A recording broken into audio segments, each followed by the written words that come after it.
This story will make you cry and tell you about gender abuse in society. A girl that was murdered by her ex-partner, David Kikawa, 3 days before her birthday. This scary murder will bring new facts of modern society and tell us how much a woman is protected in the Western world. Before going in, if you are 18 plus and brave, watch this horrific story of a young Rwandan lady. Otherwise, it might make you fearful. Make sure you hit the like button and subscribe to the channel so you never miss out on any content, and don't forget to share with your friends so they can get caught up to speed on all the news. Let us start the crime scene. Linah Keza was at number 5 out of 6 children in her family. They belonged to Rwanda. Her late father was a Pentecostal bishop in Rwanda, and her mother was a retired pastor. Keza came to Britain in 2007 and was facilitated and supported by her brother, Linah Keza, 44. He settled in the UK earlier. She was involved in her local church and served the church voluntarily.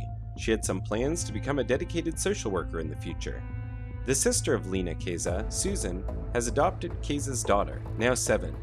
Susan said that Linah had a huge heart. This innocent lady who was full of happiness was stabbed by her ex-partner in the name of jealousy, let down by police later on. She was a contestant of Miss Africa and had wonderful achievements in this regard. Keza met with Kikawa in 2009 and became friends soon after the first meeting. The relationship was off and on, but was always turbulent. She had called police many times regarding her concerns about Kikawa, her boyfriend. Linah did not want to live with him, but she could not get rid of him, said Keza, who spoke to her almost daily. One of his statements said, "If I cannot have Linah, nobody could have her." Linah finally ended the relationship in June 2013 after facing too much and abusive behavior from Kikawa. He was a heavy drinker, had 8 convictions, and had been imprisoned for several crimes. In 2006, he accepted a criminal case for assaulting one of his partners. A probation report in July 2013 also warned that Kikawa was stalking Linah Keza for some reason. The tension rose when Linah Keza saw her partner with another girl while dating. She left his house with their baby in 2012, but David still visited her flat and claimed they are still a married couple. Ivan said that Linah just told David to leave. However, she wanted to move on. She was doing her own thing right now. Keza was also trying to get some contracts with TV, etc.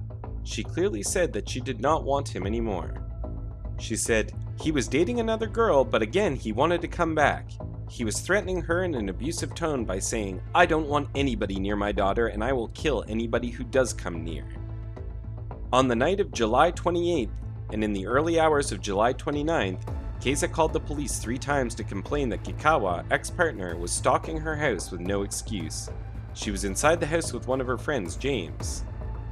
His car tires ended up slashed. Kikawa, an Ugandan criminal, had threatened to harm her. She said that her ex-partner carried a sharpened kitchen knife to scare her. She said that she was so terrified she couldn't even breathe. 2 police officials of the Domestic Crime Department visited the house of Linah Keza at 1 a.m.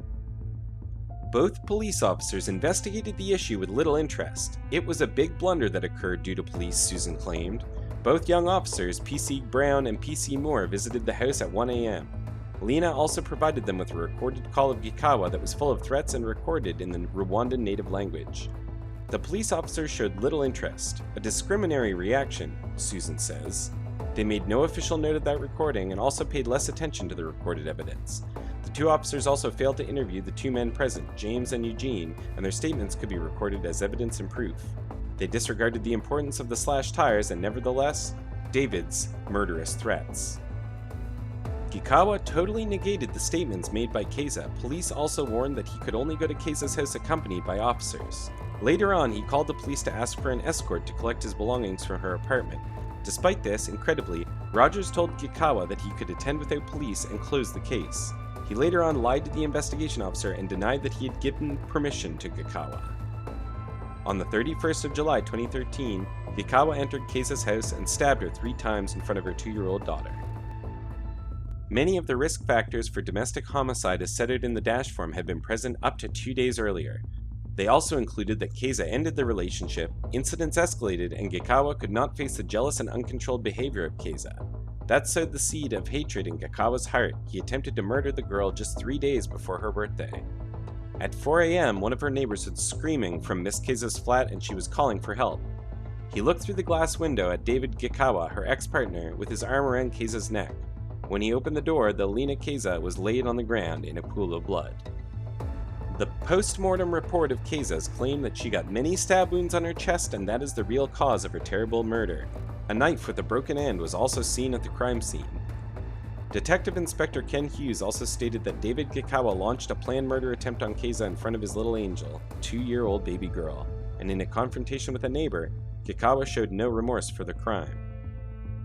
Soon after the murder, Gikawa was arrested by local police and they imprisoned him. The dead body of innocent Linah Keza was inspected and after post-mortem she was buried in a local graveyard with mourners and she left her one baby for her sister Susan and other family members. The brutal killer and ex-partner of Linah was sentenced to 21 years in prison. Susan said that they are still fighting for years to reveal the misconduct of police officers in this case. Her brother, Ivan, said that their sister could not come back, but the truth must be revealed and the police must learn from their misconduct and non-professional behavior towards the case. Later on, when Gikawa was sentenced to 21 years, he said at least the truth won and truth had prevailed. Both officers who were responsible for misconduct were dismissed from their service for 5 years. This punishment also gave some satisfaction to the victims. In this brutal case, the culprit was sentenced to 21 years. Still, the police need to learn from the blunders that happened in Keza's case. Firstly, the police made the mistake of not taking the threats of Gikawa as normal jargon and did not provide it to a dual national citizen. Additionally, they also did not keep the useful record that could be used against the culprit, David Gikawa, at an early stage of the case. Secondly, they did not register this case professionally and considered this case outside of the normal family jargon, which was a big mistake. Furthermore, they did not translate the recorded call of David Gikawa into English, otherwise they could have easily arrested him before the murder attempt. Lastly, they just took him as a normal man despite having 8 convictions in the past, and he was also imprisoned for launching an attack on one of his fellows. As per the recorded data, domestic crime is still on the rise and cases like Keza's case are increasing in the UK day by day. London has experienced a rapid increase of 63% in domestic violence. In 2018, around 78,000 cases were reported, and it is a very high percentage since the last 7 years. It shows the clear picture of impatience among British families, and it is a dangerous indicator of domestic abuse. Lastly, guys, what do you think about this story? Let us know in the comments down below. And if you want to watch another crime story, then do not hesitate to tell us in the chat section. Don't forget to like the video and share it with your friends. Thanks for stopping by, and I hope to see you again next time.